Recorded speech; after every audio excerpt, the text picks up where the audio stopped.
यंदाचा लोकशाहीवाद युवा महासंघाने सरन्यायाधीश सूर्यकांत यांच्या युवक झुरळासारख्या आहेत या विधानाचा निषेध करत जिल्हाधिकारी कार्यालयावर आक्रमक मोर्चा काढला।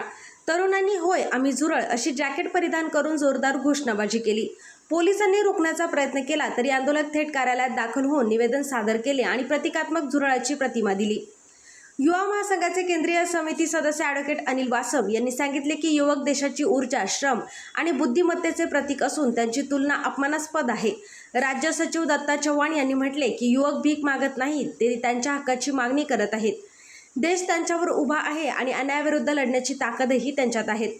महासंघाने सरन्यायाधीशांकडून माफी मागण्याची, सर्वोच्च न्यायालयाने अधिकृत स्पष्टीकरण देण्याची, अपमानास्पद घटनांची स्वतंत्र दखल घेण्यासाठी यंत्रणा तयार करण्याची, तसेच सरकारने रोजगार, शिक्षण आणि सामाजिक सुरक्षेबाबत ठोस धोरण जाहीर करण्याची मागणी केली आहे।